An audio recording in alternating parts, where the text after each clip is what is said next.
Welcome to Adopting Zero Trust, or AZT, a podcast designed to provide context behind current challenges in the world of cybersecurity. Your hosts, Elliot Volkman and Neil Dennis, provide this platform to elevate important conversations, to drive action, and share the good word about the concept of zero trust. Now, on to your hosts.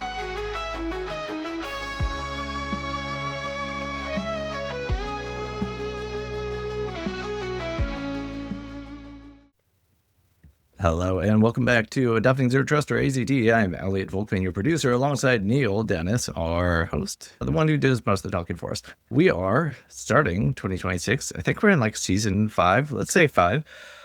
I'm pretty sure we've been doing this about 4 years. To kick off the year, we are not going to be talking about predictions or looking into a crystal ball. We will leave that for most of the vendors in our territory. But instead, we've brought on 2 guests that have some interesting takes, maybe hot takes, that I feel like would be beneficial, not just for our listeners, but the general cybersecurity community as a starting point and discussion point of things that we should be mindful of. So with that being said, I'm going to start with some light introductions. And we have Leah Thorpe, who is the Vice President and Threat Intelligence Manager for a bank, and then Kayne, who is a CISO and a GRC practice leader.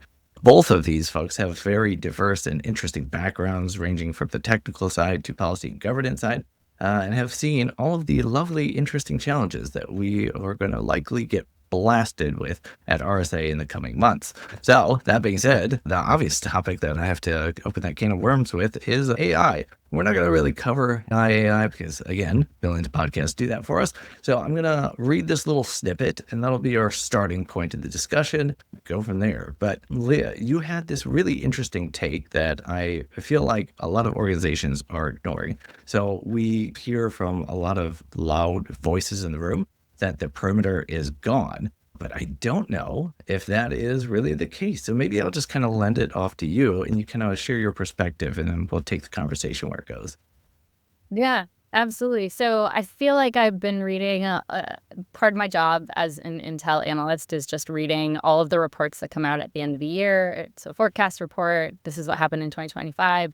And everything's saying that everything's doom and gloom because of AI, right? Everything's happening so fast and the time to remediation is gone, et cetera, et cetera, et cetera.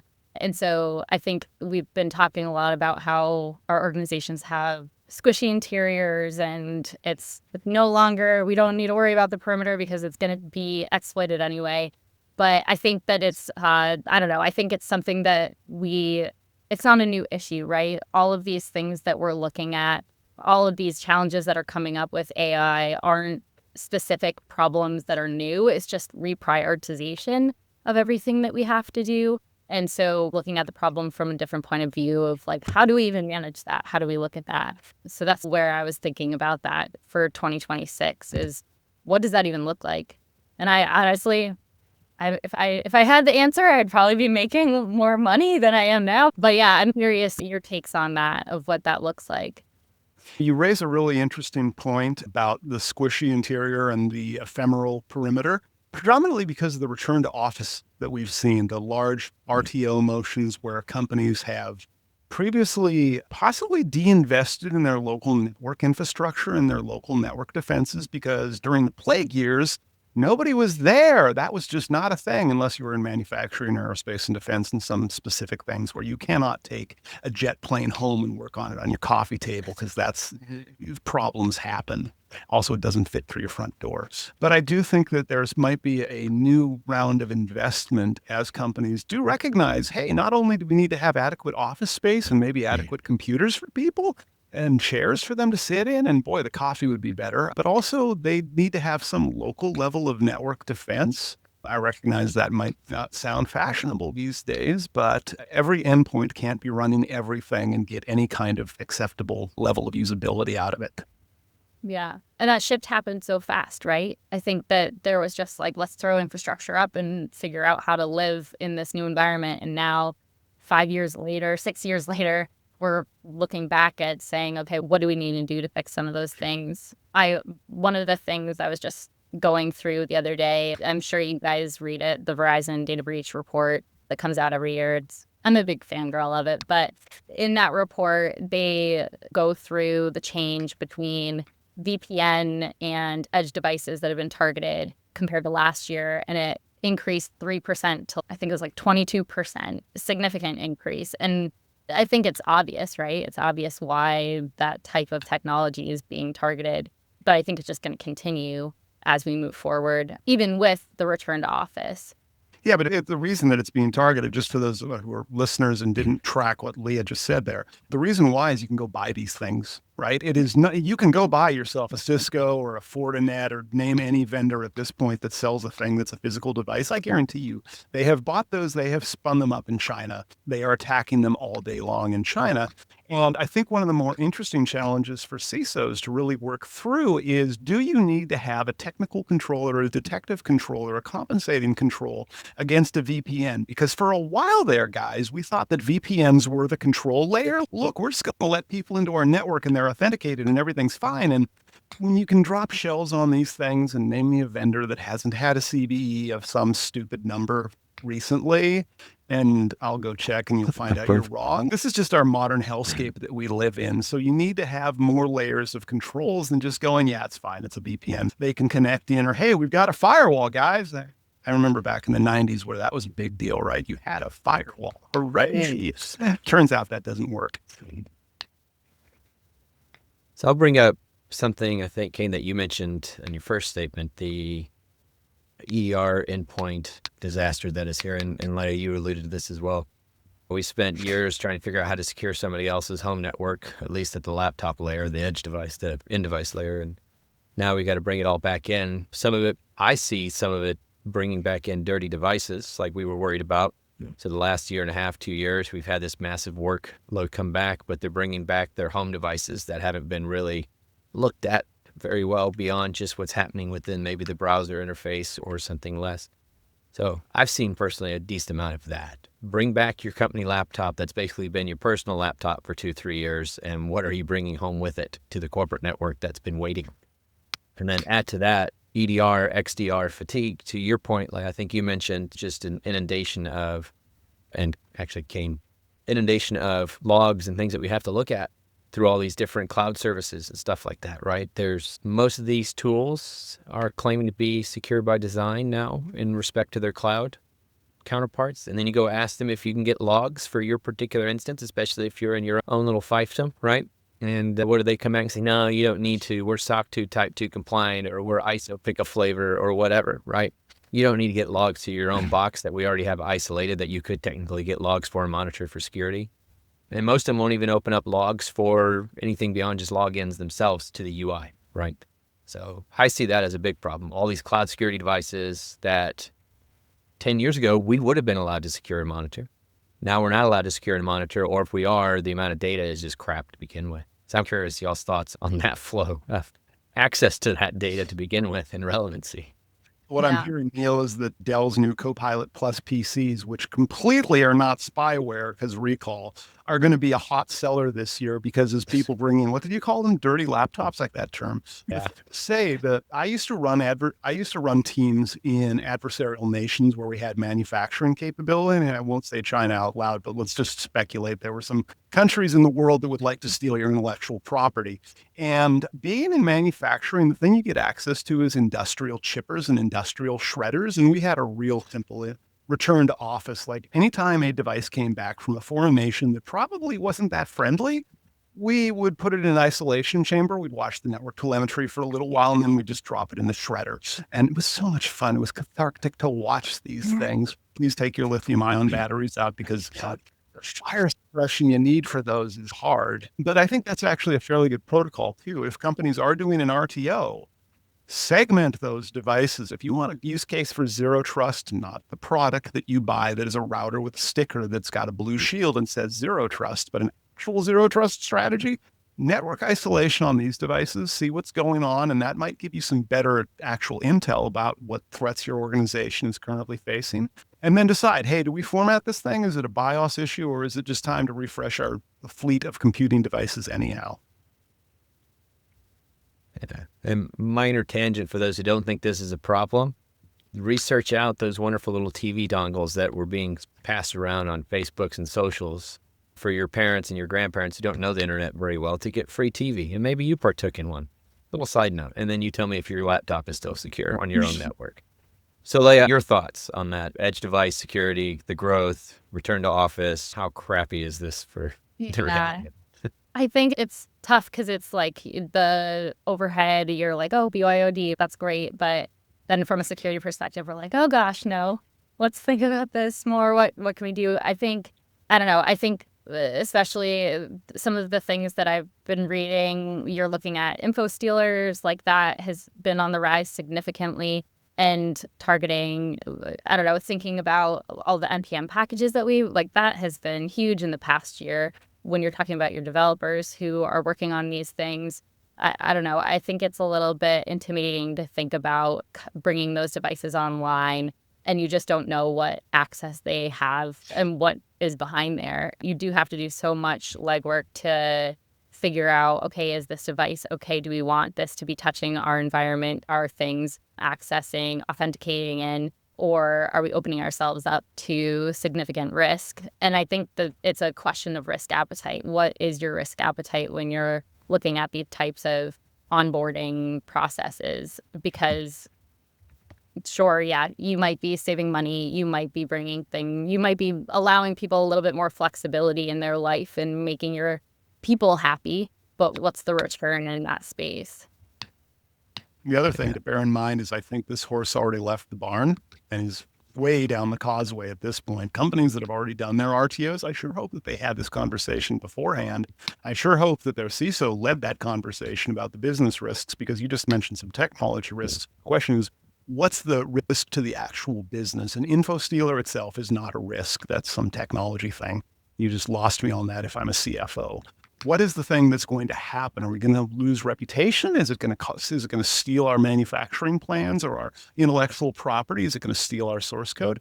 That's what we really need to get into, that conversation. But again, if you haven't already had that and you've already done an RTO, boy, your EDR must be having some fun these days. And whatever you don't pull, a Target, that's a small company out of Minneapolis where, if I recall, they had a CrowdStrike, I think was their vendor, and it just went deep too much. And so they turned off the beeping, and we all know how that one turned out. Yeah, I do. I worked there as a consultant in the aftermath, so I got to eat really well for a year. It was wonderful. I love that you and I were there at the same time. Now, were you there? Because I was there before and after it happened. And I remember before it was all very suits and ties and business professional, like you had to look on point. And then after about 3 days of being in the room, there was a smell and people were in joggers and trainers. Yeah, I came in with the booze team almost day one. So it was my first commercial gig. And that's a rough way to start. Yeah, I was Booz Allen Hamilton's first official commercial gig, post some other fun stuff. But that being said, bringing it back around to some of the fun analyst fatigue and other things else that I like to harp on. So whether you're going back RTO, whether you've already done it, or whether you're trying to get endpoint device fatigue, trying to get logs to that data, trying to figure out how to secure those because they're not implicitly secure as much as we hope they are. But the other thing I've noticed is, and this kind of gets us back into the AI thought flow a little bit, a lot of SOC teams are being asked now, instead of securing devices, they're securing models, or they're monitoring LLMs and other models out there, other AI-related things. And so 2-point curiosity. One, have y'all seen that a little bit or asks for that? And B, have y'all seen anybody disclose compromises of their own models? Because back on China, I would think that would be a fun thing to grab from a company from a proprietary data perspective. But so twofolds. Maybe Leia, if you want to take a shot, because I think you brought it up initially, and I know Kayne's going to talk about it a lot more later on. Yeah. No, I mean, for first question, yeah, absolutely. I think that when we were looking at this within the financial sector, I talked to a lot of peers of like, how are we tackling this? As soon as ChatGPT came out, it was like, what are we going to do? And I think that there were two frames of mind, right? It was like, okay, we'll see how people are using it and see how we can support the use of it. And then there was also monitor and ensure that things aren't like DLP, things aren't going out that shouldn't be going out. And then there was the frame of mind of block everything. We're not letting anyone use it right now. We need to block everything so that we can maybe stand up an internal instance or figure out something internally that we can monitor closely. And I think, again, that just comes back to organizations' risk appetite with that. But I saw a lot of organizations go one way or the other. And now I think for the organizations that went the first way that I spoke of, letting people use it, figuring out how they use it, they're now trying to, I've heard of a couple technologies that are working to figure out what's going out, what's being sent out, logging that information and figuring out, okay, can we put in specific blocks if like keys are entered or proprietary data, depending on your organization, card numbers, account numbers, things like that. How can we block people from using it in terms of that space? And then the struggles I think that organizations who blocked everything are facing is just keeping up with the use of other organizations, how they're leveraging AI and these LLMs. But I think logging is really difficult because it's all fairly new and people don't really know how to tackle that. And so it's like a free-for-all with it. At least that's what I've been hearing from other peers across the security community. Everything I've been hearing has been for companies that have got a mature TPRM, third-party risk management, or a VRM, vendor risk management program. AI is not actually new or novel. It is a contracting issue more than anything else. Now, from companies that don't have a well-thought-out TPRM program, yeah, this looks new and spooky and scary, but if you have a way of saying, here's a vendor, do we want to do business with this vendor? Do we accept this vendor? Are they a risky vendor? If you've already got a prescribed way of doing that, I think a lot of companies have been able to successfully say, cool, they've met all of the check boxes. They went through the 300 question multiple choice AI based questionnaire that had branching logic to come up with the answer that, yeah, it seems fine. But ultimately what happens is that becomes a contractual control more than anything else. It is not necessarily a technical control. A good friend of mine at a company that you would all know the name of was using an AI from a company you would all know the name of. They had really good detection engineering in place. And one night, they very well-known name brand AI decided to hoover up via MCP pretty much everything it get its hands on. Just their EDR engineer was like, so it's just taking everything we have, terabytes and terabytes. And the question was not why, because they'd given it access to their stuff to do things. The question became, is that bad? And I finally have heard back, and they put it through their chief counsel, and they sat down and they read all the contracts and said, seems fine. So now all of their intellectual property for their company of how to do stuff is now living on somebody else's cloud or clouds or somehow being used to train a model. And they're like, we agreed to this. This is fine. And I think that's the conversation that we need to have as we look at AI is if you're bringing it into your business for whatever use case you're having it, is the risk worth the reward? And if it is, if you're willing to accept that risk, whatever risk, business risk it may be, cool. Now, if you can reduce that risk, whether through contractual controls or whether through technical detections and controls, even better. But ultimately, it has to be a conversation around business risk and what the business is looking to have an outcome from. I think the downside to that is all the published studies I've seen is a lot of the productivity gains or success factors associated. Adoption of AI technologies has not been very strong. And I think anybody who has been in this field and remembers that whole outsourcing or offshoring thing that happened some time ago, it feels the same. We're giving a bunch of things, we're giving a bunch of our data access to somebody else, in this case, it's something else, in the hope that the number goes up and to the right and the finance guys are happy. And I think that if we look at it from that lens, it's not that different of a problem space.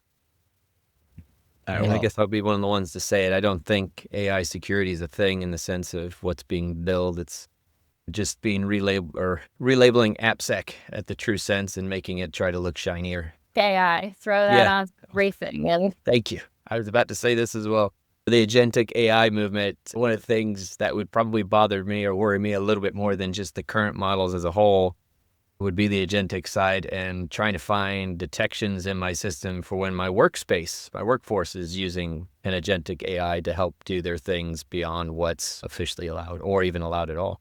I'm all for efficiencies and automation. I work with automation engineers all the time. And if agentic AI can help me respond to a trouble ticket in an email or whatever, or an outage request faster, sure.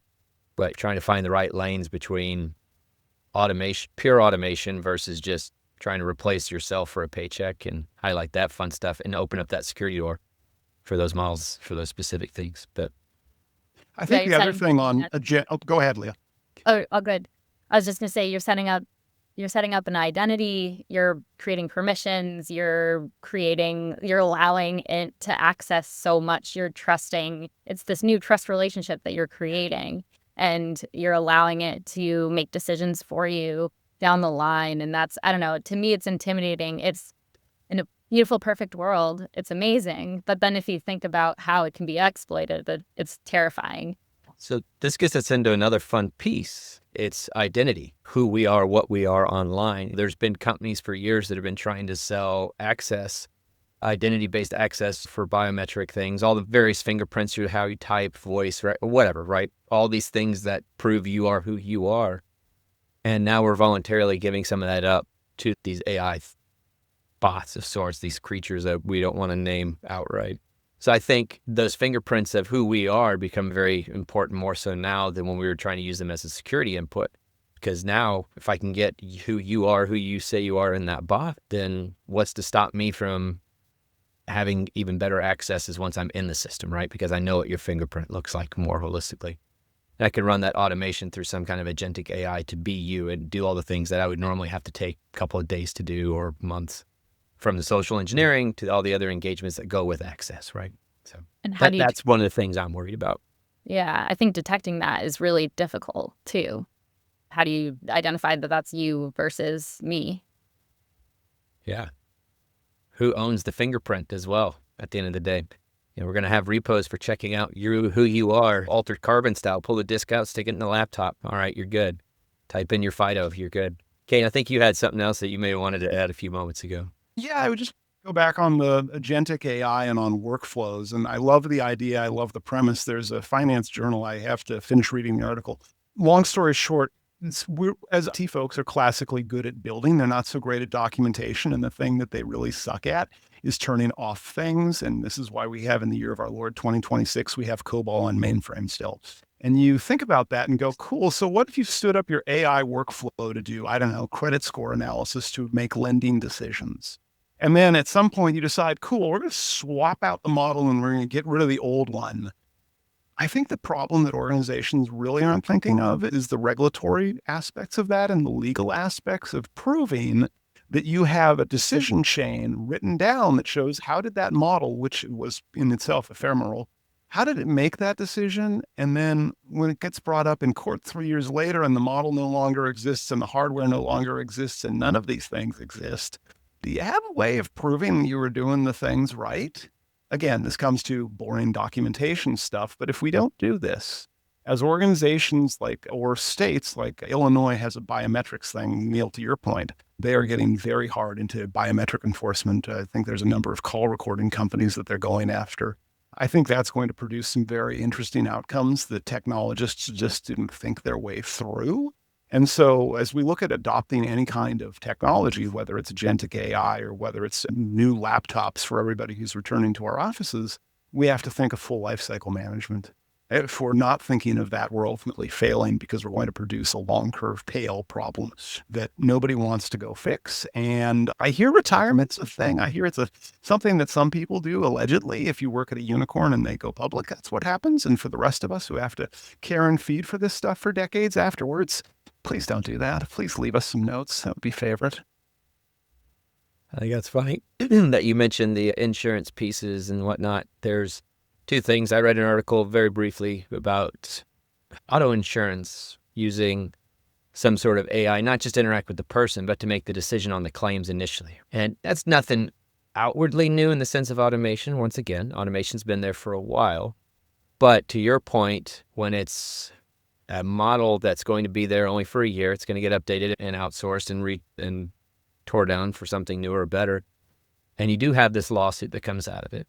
This was part of that article, weirdly enough, is what happens when you do get to the point of legal recourse, right? And the only one that's been responding to you has been a bot. to both parties for that matter. Or if the bots themselves were talking with each other because it's insurance company A to insurance company B and they're haggling with each other. And then the output is you owe them $125,000 for a fraudulent claim. And the bot says, I don't remember that. All the evidence goes away, potentially. All that stuff other than your own direct interaction, right? There's no one there. And then the second piece of that is pop culture moment. There's a movie apparently coming out with Chris Pratt where he creates a bot to be judge, jury, and sentencing for crimes. And he gets stuck with his own bot in a room where he has to prove he's innocent to the AI that he created to go out and be Minority Report-ish, I guess. So as weird as it is, I think that's in reference where we're at here. You're going to have these legal claims. You're going to have these inputs, these engagements with a more pure agentic system that you're never going to see an actual person. And then when you have an actual issue that needs solving beyond that, good luck. The evidence is going to disappear or be very ephemeral, unfortunately. And this gets us back to the security of that data and who owns it and where it sits. And then back to my original question about if anybody has evidence of somebody's model being stolen from their corporate network that you can share, I'd love to hear about it. Or at least having to defend that model. That'd be fun to discuss. So. The main thing I just heard out of Neil is he's created a whole new product category of e-discovery for AI chat logs. Although I think the New York Times is currently struggling through that conversation in a very public fashion right now.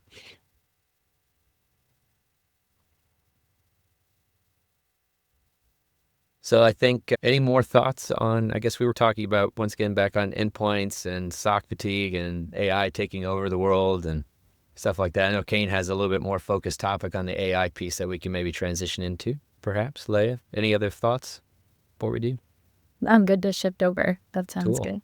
Yeah, no, this is a perfect opportunity to start chatting about the real life implications. So if we're looking at AI as a potential system to augment security professionals and maybe better inform those around us, I think we need to take into consideration the side effects that come along with this. And with that, actually, Kayne, maybe I'll just leave that into your very capable hands as both a security leader and a practice lead who shapes and molds security teams and people. I'm going to take a step back and bring up the conversation of finance more than anything else. I know that might sound like a hard pivot for a cybersecurity podcast, but here we go, friends. So I want to talk about finance because it's something that cybersecurity people are not really good at that. It turns out that's not really our thing that we're trained to go do, and you can see what happens.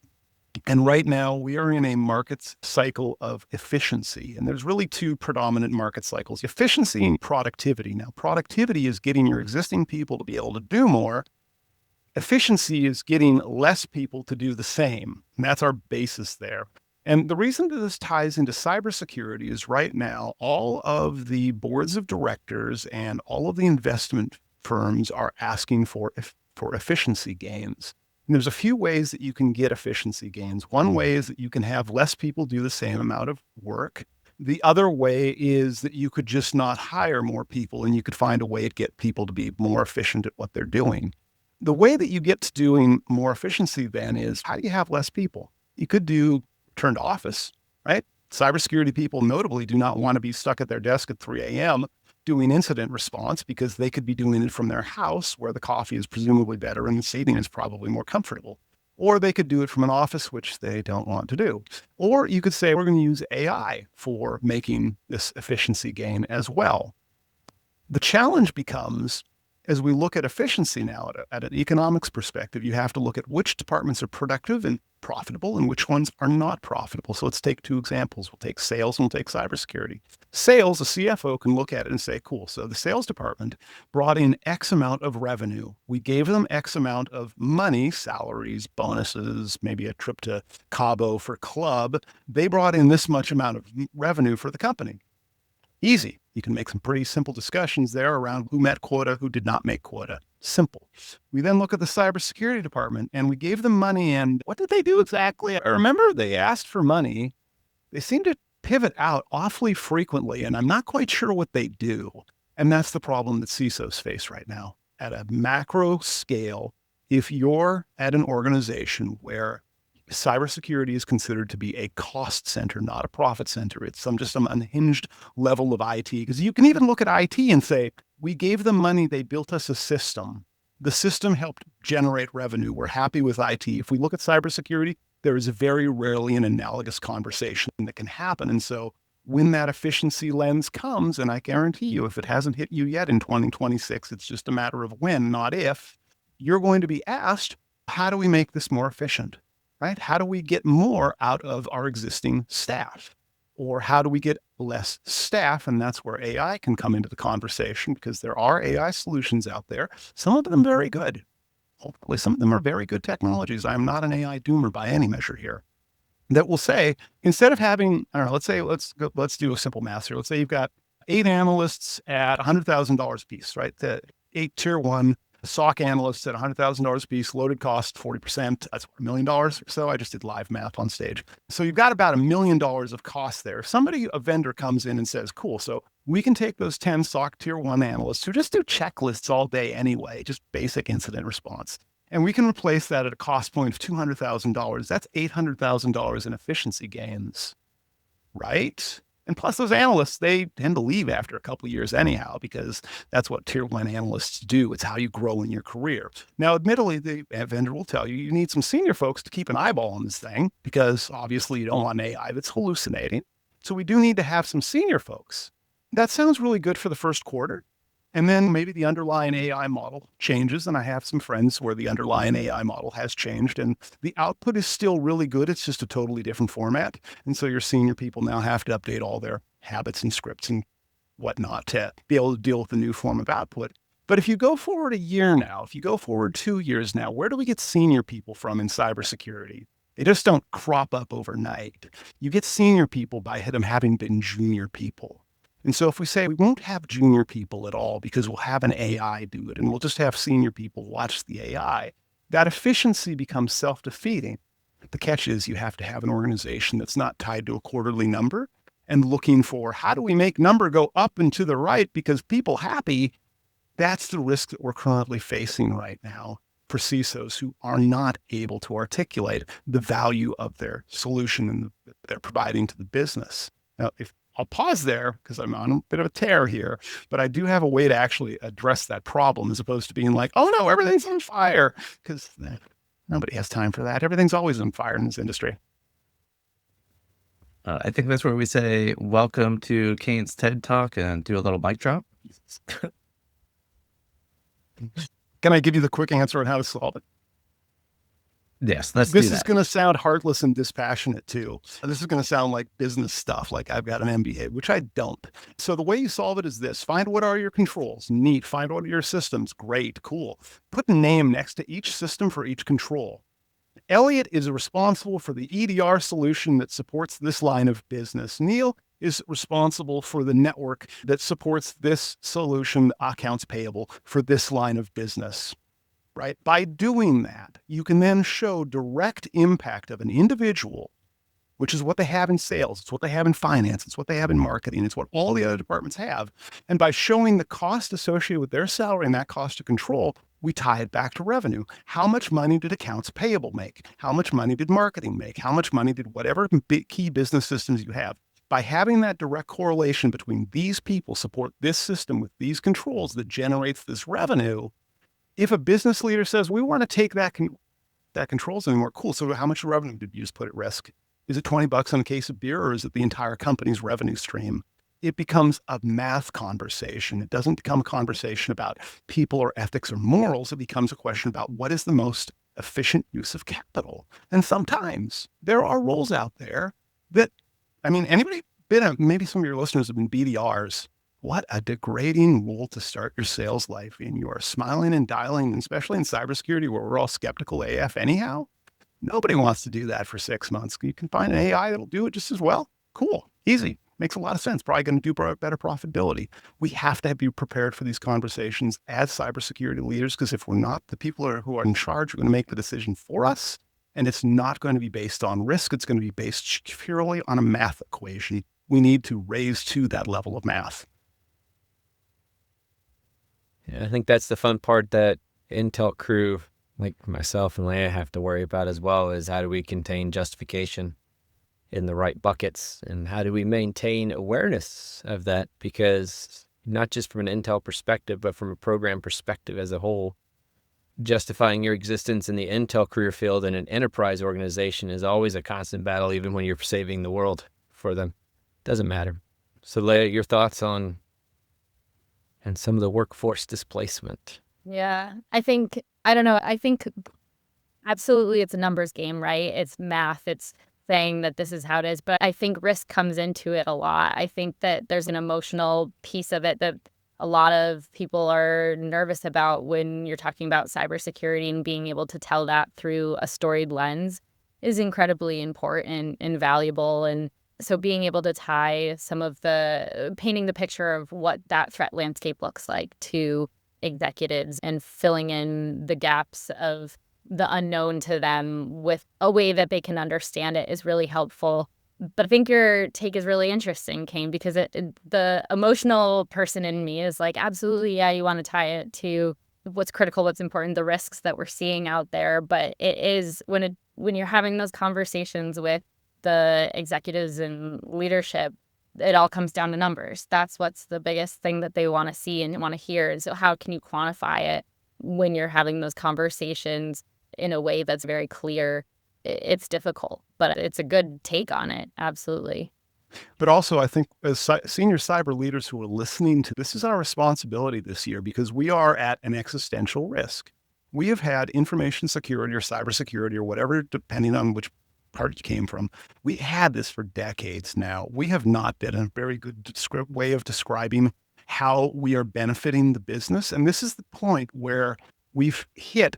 There is a technology out there, artificial intelligence, that either makes it easier to use very difficult technologies or to replace people who don't like doing that job anyway, because it's all checklists. Now, if you're from the Air Force and you're a tier 1 SOC analyst, I love you so much. You love your job because you did checklists in the Air Force. I know that. But otherwise, we're looking at this existential risk where we're going to lose our junior workforce. If we lose our junior workforce, we don't get a senior workforce, but also all those kids who are in like cybersecurity programs at uni right now, where are they going to go? What are they going to go do? Like, they are not going to have a career future if we say we don't need junior folks anymore. So if you're a CISO, we have to be thinking very intuitively now about what is career progression for an initial person who comes into our firm. How can AI support their role? How can they learn to adopt AI? Not how can we say we just don't need them anymore because AI magic? Because we know, those of us who are true technologists, we know there's no magic here. It's just another technology. Technologies come and they go. But we can't lose sight of the fact that this is one of those multi-generational problems where our inability to communicate with the business has finally caught up with us in a big way. And it's already happening, right? Because the amount of people that I talk to that are interested in an entry-level job and are looking at the listings and they say, oh, it's an entry-level job, great. It requires 5 years of experience. How is that an entry-level job? I don't understand. You hear it all the time of people saying that. And I think it's a good argument to understand the business, learn how to define efficiency, understand where friction exists within like processes and different teams, and figure out ways to address that and fix that. That's where you'll become really valuable. As an analyst, as an operationalist, I think that is the space that you'll become valuable and sticky as an employee versus just learning like the skills of the role. Because you can be a great analyst, but in order to understand your organization, your sector and security as a whole, I think you need to have a much larger holistic picture of everything to be able to address those problems and stay relevant. I want to come back on that one, just for those who are entry-level folks or early career professionals. If your boss, if your manager, if your person you report to in the org chart isn't asking you for a business impact analysis associated with some finding that you have, if you tell them, boss, there's a CVSS 8.6 on the web server, and they go, cool, I understand, they are failing you as a manager. They are not supporting your career development. And I say that because as you get later in your career, nobody cares about the CVSS 8.6 on the web server. They want to know which business system, how much does it cost to fix it, and what is the risk of fixing it. So I'd say for those entry-level people, push your managers, push your directors to have that conversation. Up-level it. It's going to feel uncomfortable. It's going to feel weird. But if we don't do this, you risk irrelevance. So, Elliot knows both of these things are near and dear to me. both workforce displacement as well as the tech in general. Quick anecdote. I don't know how many people listening or in the room remember when SIMs were new. I really wasn't focused on cyber in the same sense at that point. I was still in the military, but we had logs. We had lots of logs in the 90s. We had log management, but those logs were more for tech support and is your laptop, desktop at the time, or your phone doing what it's supposed to do, things like that. But they were still logs. So we get SIMs and we get this wonderful pill sold by a big green monster saying, we're going to revamp your security and make things better and more efficient. And what do? They just put a nice little wrapper around what was already there that we were already doing. And we had the same problems because they claimed automation. They claimed that it was going to save time and resources. And it didn't happen until we invented another term called SOAR. Security, orchestration, automation, response. And now we have orchestration tools prior to this AI hubbub. And those were also supposed to save you time and energy and effort. And to be fair, when done well now, SIMs become efficient with orchestration. I'm a big proponent of orchestration and automation. But the problem was nobody wanted to bite the bullet. Nobody wanted to take the time to implement, really, truly, fully do that and get rid of their tier one analysts, which I'm an advocate for, if you elevate them to the next layer and let them become actual investigators on top of what the system is promoting. So now we've got these different AIs, whether they're agentic or whether they're just sock in a box AI, whatever they are. It's the same thing. It's SOAR. It's just a little more automated for you. Once you test out the model in your environment, it should be doing what you were doing 6, 7, 8 years ago with automation orchestration. And to your point, Kayne, shouldn't be displacing people. You should be looking to elevate those junior analysts and actually make them analysts at that tier 2, tier 3 layer and train them on how to fact check the things when the system isn't sure. And the system's never going to be 100% sure, and you should never have 100% faith and trust in those systems to do all of this, correct? Displacing workforce via tech is BS, in my opinion, and should never happen. I think we agree.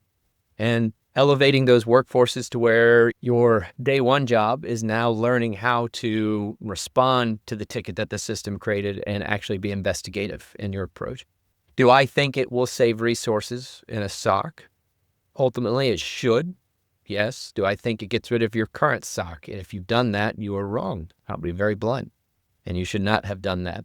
And you're probably feeling that pinch now because nobody's there that knows what's going on, to Kayne's point, for how to actually validate the system. And so tech displacement, workforce issues, bosses being actual mentors instead of just sitting there for a paycheck and patting you on the head and hoping you know what you're doing. Those are all big issues, for sure.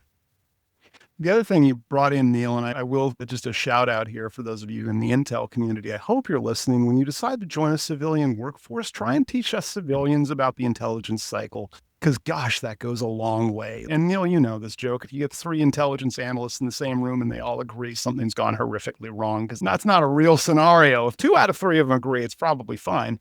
But I think we need to have that conversation as we bring in veterans into our workforces, where they have a very different view of the world. Those are very applicable skills that we can teach to those initial analysts who want to become investigators, and to apply that skill at scale, provided that you can make a business justification for it of why you get better outcomes and how it's helping to reduce risks for the business while enabling, business expansion or maybe a new product line.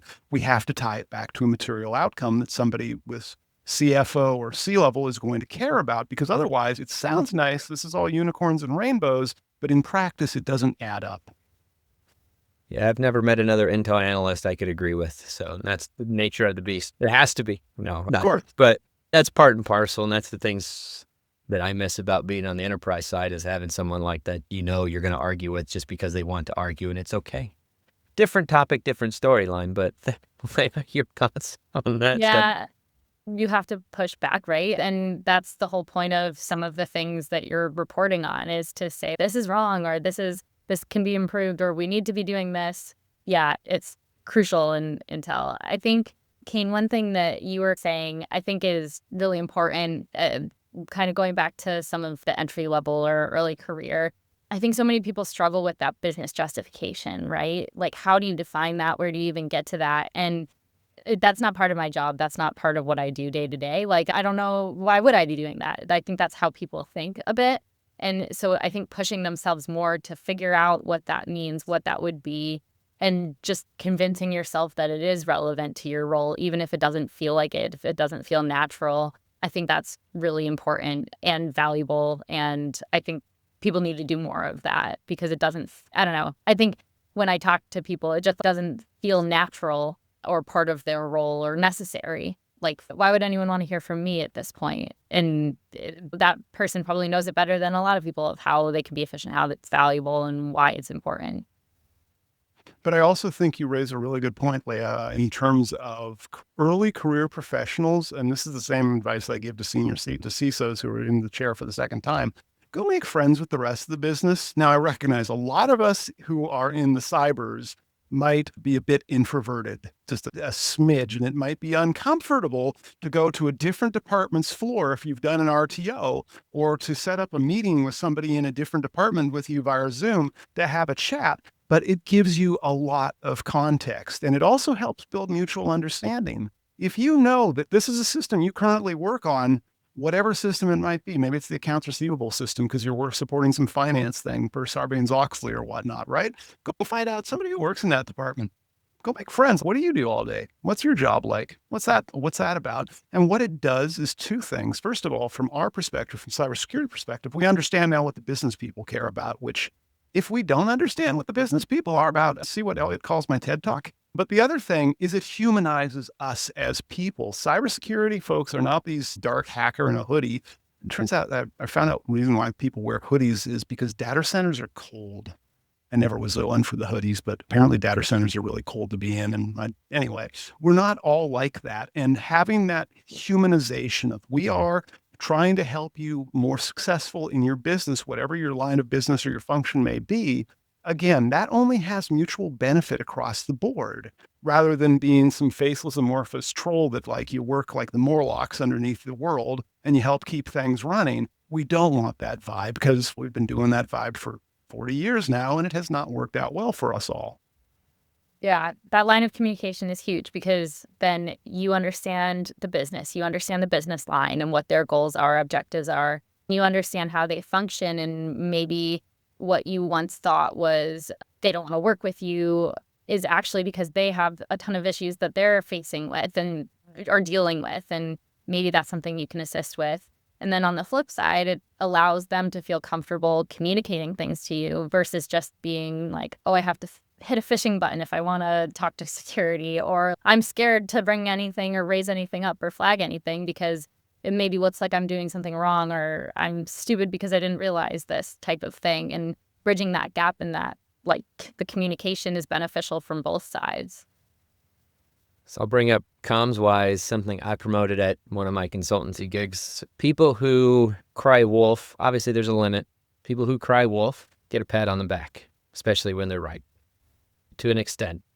People who cause a problem more than once and never say anything get something done to their pay or accesses or anything. I don't care who you are, whether you're the CEO or the CEO's secretary, assistant, whatever, or the new hire that's sitting in the office today.